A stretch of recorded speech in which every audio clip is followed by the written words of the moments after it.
지난 3일 호주 국방부는 K9 자주포를 생산하는 한화디펜스를 호주 육군 현대화 프로젝트 중 하나인 랜드 8116 자주포 획득 사업의 우선 공급자로 선정했다고 발표했다.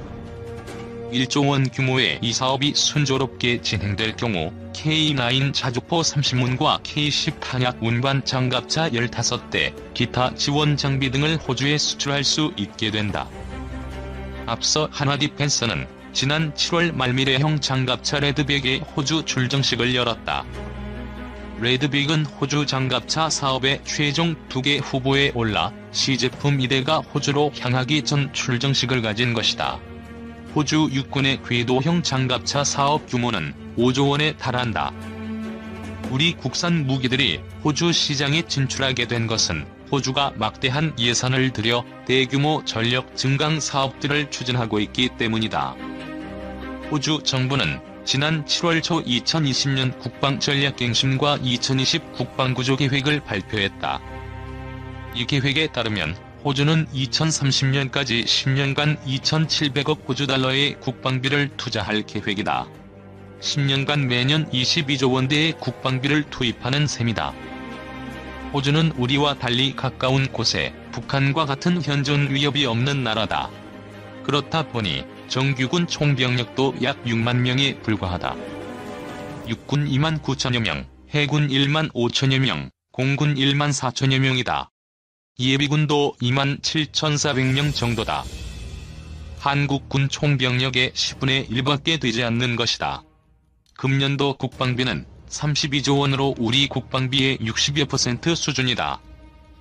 호주군의 전력 증강 계획 세부 내용을 보면 북한과 대적하고 있는 우리나라를 뺨칠 정도다. 육해공군은 물론 우주, 사이버 분야까지 방어용은 물론 장거리 공격용 무기도 망라돼 있다. 향후 10년간 45조 5천억 원의 돈이 투입되는 육군 전력 증강에는 우리 K9 자주포와 레드백 장갑차가 들어있는 신형 보병 전투 장갑차 사업과 자주포 사업, 미국 제이브럼스 전차 개량 계획 등이 포함돼 있다. 해군에는 62조 1천억 원이 투입된다. 12척의 신형 공격용 잠수함을 비롯 캔버라급 강습 상륙함 2척, 호바트급 이지스함 등을 도입했거나 도입할 예정이다. 공군도 53조 8천억 원을 투입, F-35E 스텔스기 72대, 스카이 가디언 무인 정찰기, 전자전기 등을 도입한다. 호주가 도입 중인 F-35 숫자는 우리 공군이 내년까지 도입할 40대보다 31대나 많다. 직접적인 군사적 위협이 없는 호주가 왜 이렇게 많은 돈을 써가며 전력 증강에 열을 올릴까? 호주판 국방 백서인 2020년 국방전략갱신에 그 해답이 숨어있다. 이 책엔 중국을 사실상의 잠재 적국으로 간주하는 표현이 들어있다. 스콧 모리슨 호주 총리는 호주가 제2차 세계대전 이후 보지 못한 지역적 도전에 직면해 있다며 중국의 부상에 대응하기 위한 적극적인 방어 전략을 채택할 것임을 밝혔다. 중국이 남중국 해에 인공섬들을 만든 것 등이 호주를 자극했다고 한다. 하지만 중국에 대한 호주의 정면 대응은 구조적으로 어려운 면이 있다. 중국이 호주의 최대 무역국이고 호주 수입 공산품의 25%가 중국산이기 때문이다. 중국은 자국과 멀어지고 미국과 밀착하려는 호주를 길들이려고 집요한 유형, 무형의 압박을 가했지만 호주는 굴하지 않았다.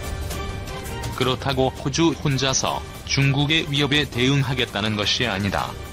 호주는 미국은 물론 일본, 인도 등과의 협력을 강화하고 있다. 이들 사국은 미국이 중국에 대응해 구축한 전략다자안보협의체 쿼드 국가들이다. 이들은 수시로 연합해상훈련 등 중국을 겨냥한 사국 연합훈련을 벌이고 있다. 호주는 이른바 파이브 아이스 일원이기도 하다. 파이브 아이스는 미국, 영국, 호주, 뉴질랜드, 캐나다 등 5국 정보 협력체를 일컫는 말이다. 영화에도 등장한 호주 내륙 파인갭의 미호주 공동운영 대규모 감청시설은 남중국해와 동중국해의 중국군 움직임 등을 감시한다. 이런 호주의 전략은 미중 두 강대국의 패권 경쟁 사이에 낀 우리에게도 시사하는 바가 많다. 과거 자신을 드러내지 않고 때를 기다리며 실력을 기르는 도광양위를 덕목으로 삼던 중국은 이제는 노골적으로 전랑 외교를 펼치고 있다. 전랑 외교는 중국의 인기 영화 제목인 전랑에 빗대 늑대처럼 힘을 과시하는 중국 외교 전략을 지칭하는 말이다. 이에 맞춰 미국의 대중연합 전선 참여에 대한 압박도 거세지는 모양새다. 마셜 빌링즐리 미 대통령 군축 담당 특사는 지난 28일 국내 언론과의 기자회견에서 한국도 중국이 핵으로 무장한 깡패로 부상하는 걸 내버려둘 수 없다는 점을 잘 이해하고 있다고 했다. 중국에 대해 공개적으로 핵깡패라고 언급한 것이다. 다음 달에는 폼페이오 미 국무장관에 이어 왕이 중국 국무위원 겸 외교부장이 방한할 전망이다. 과거엔 우리의 이른바 모호성 전략에 대해 두 나라가 모른 척 넘어가주는 경우도 있었다. 하지만 이제는 두 나라 모두 우리에게 그래서 당신은 누구 편에 서겠다는 것이냐고 따져 물을 판이다.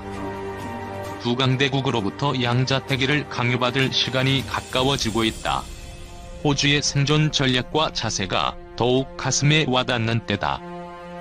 K9 자주포 다음은 K2 흑표 전차 수출. 파워팩 국산화 관건. 국산 명품 무기인 K9 자주포가 호주에 수출되면서 육군 주력 무기 모두를 호주에 수출할 수 있다는 기대감이 높아지고 있다.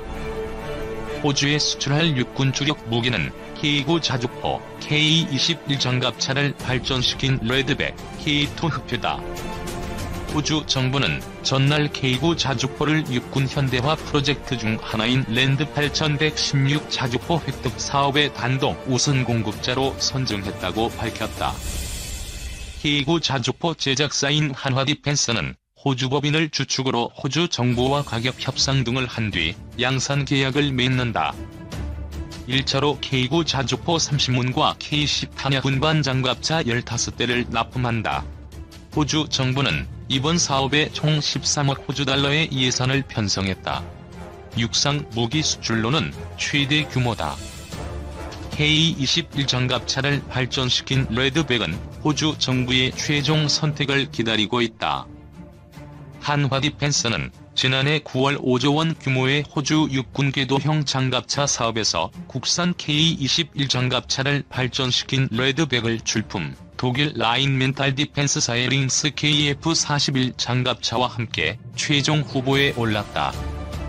최종 결과는 2022년에 나온다.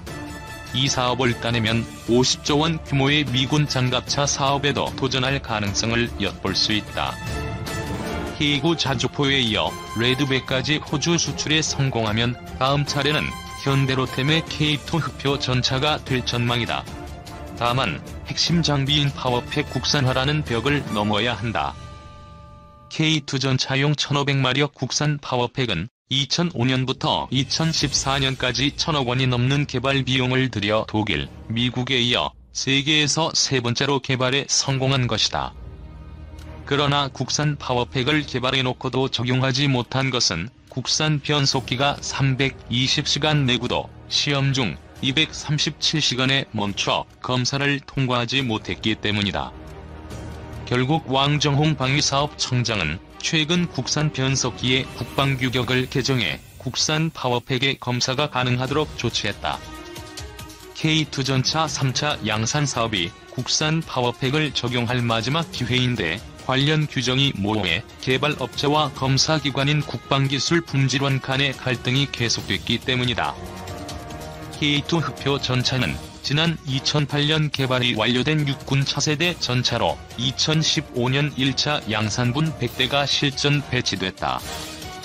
주포로 120mm 55 구경 활강포를 장착했고 능동 방어체계와 반응장갑, 포탄 자동장전 시스템 등 최신 기술이 대거 탑재됐다. 또 1500마력의 엔진으로 최대 속도 70km/h의 기동력을 발휘한다. 스노클을 부착 시 수심 4.1m까지 잠수 도하 기능도 갖췄다.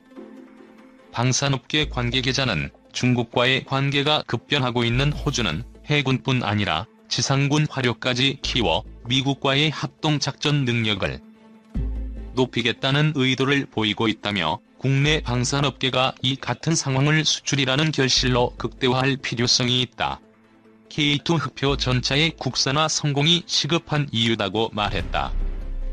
우리나라 최강의 전차라고 할 수 있는 K2 흑표 전차의 중동 수출에 대해 잇단 청신호가 켜지고 있습니다. 작년 방위산업계 및 무기 전문가 등에 의하면 K2 흑표 전차에 대한 중동 국가들의 관심이 매우 높다고 합니다. K2 흑표 전차는 전차의 심장이고 할 수 있는 변속기와 엔진 조합의 파워팩에 대한 이슈로 10여 년 동안 논란이 있어 2차 양산이 지연됐었습니다. 중동 국가 중 가장 뜨거운 관심을 보이고 있는 나라는 오만입니다. 오만은 전차 76대 도입을 추진 중인데 이는 8억 4천만 달러 규모입니다. 오만은 2018년 7월 구매 대상 전차의 성능에 대한 평가를 실시했는데요. 이때 K2 전차가 무난히 통과되어 이후 수출에 대한 협상이 진행되고 있는 상황입니다.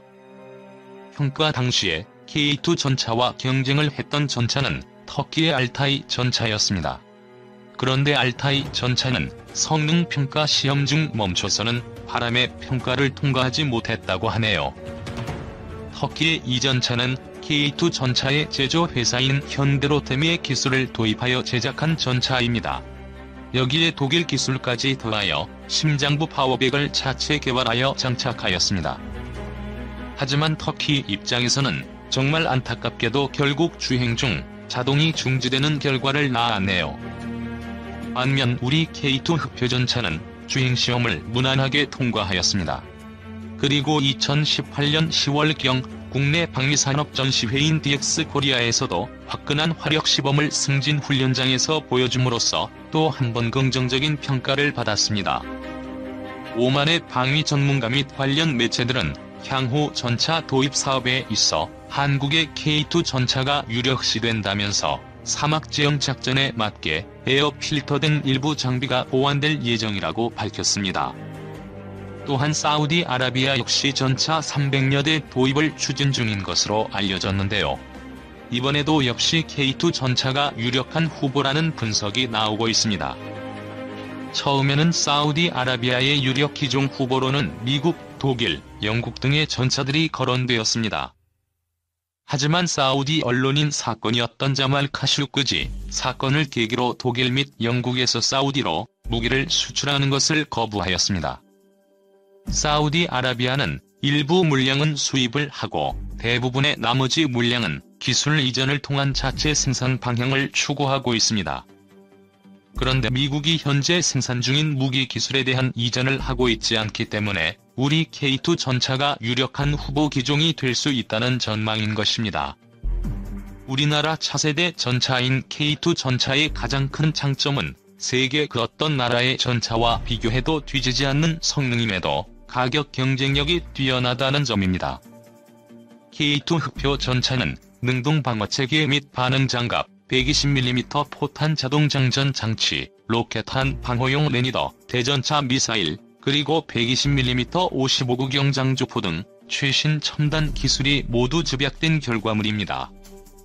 비록 오랜 기간 동안 논란을 빚어왔던 혼합형 파워백에 대한 이슈가 있었지만 장거리 주행시험 및 저온 시동시험을 성공적으로 마쳐 논란을 잠재웠습니다. K2 흑표전차 2차 양산분 물량은 작년부터 106대가 순차적으로 배치되었습니다.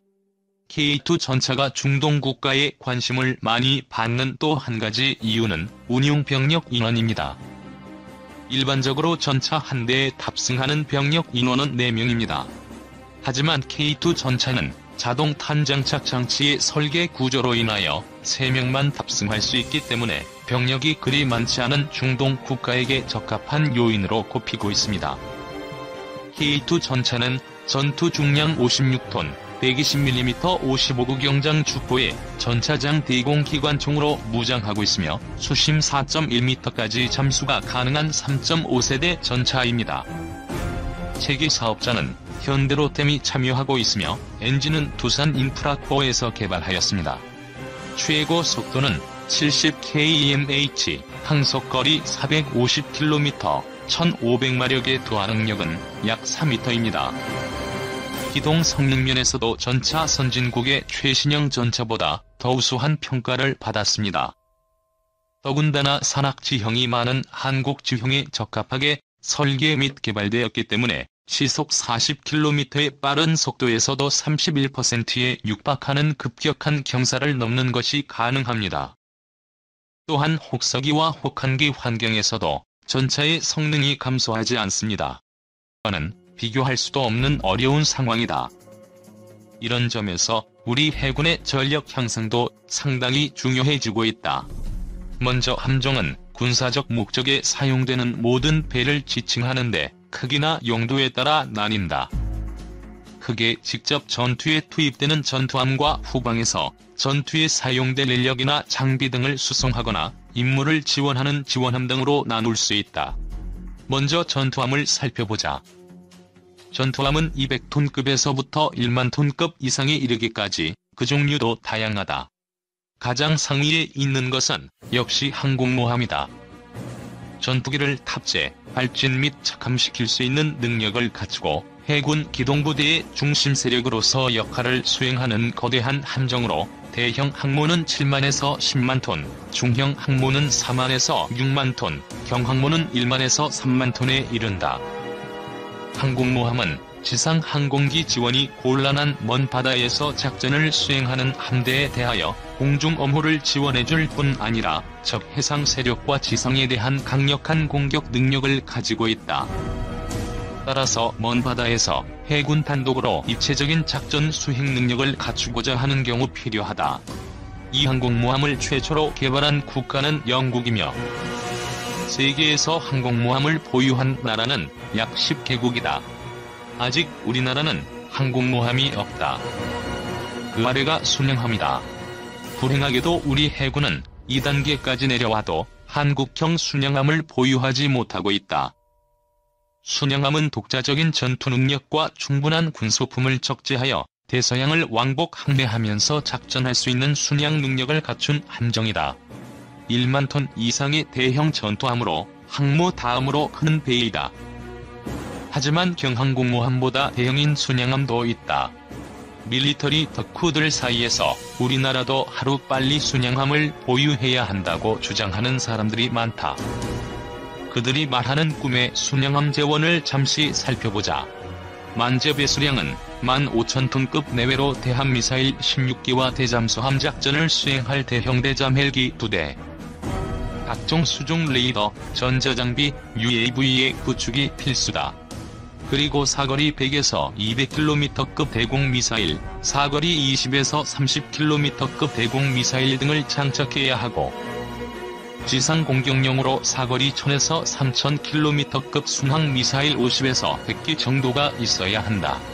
각종 전자전장비도 필수적이고 엔진 체계는 최소 32노트급으로 가급적 핵추진 엔진이면 좋다. 태평양에서 최소 2에서 3개월 작전할 수 있는 원양항해 능력도 갖춰야 한다. 육해공과 해적까지 커버하는 완벽한 종합 대응 체계 함정이 바로 순양함이다. 항공모함은 그 운용에 있어 막대한 예산이 들지만 한국형 순양함은 대양 해군으로 향하는 첫걸음이 될 수 있다. 하지만 아직 우리 해군에게 막강한 순양함은 그림의 떡이다. 너무 강력한 스펙을 맞추기도 힘들고 향후 함정 기술의 발전에 따라 15,000톤급 정도가 현실적인 목표로 예상된다. 그 다음이 바로 구축함이다. 바로 이 3단계까지 내려와야 우리나라 해군의 함정을 찾아볼 수 있다. 구축함은 잠수함을 잡는 함정이다. 따라서 잠수함보다 빠르고 잠수함을 탐지하는 소나와 잠수함 공격용 폭로에 어뢰 등을 갖추고 있다. 여기에 함정 간교전에 대비한 하푼 등 함대함 미사일과 함포 등의 무기들도 구비하고 있다.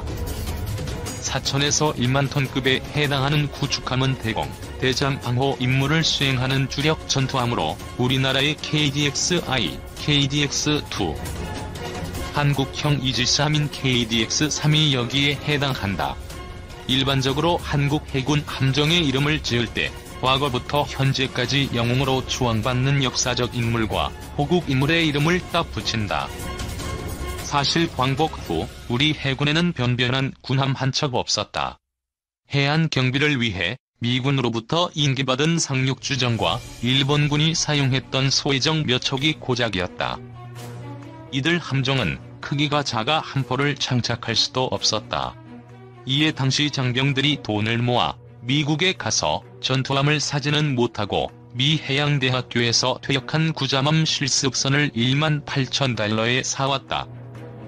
3인치 포 1문을 장착하고 포탄 등을 실어 1950년 4월 10일 진해항에 입항했다.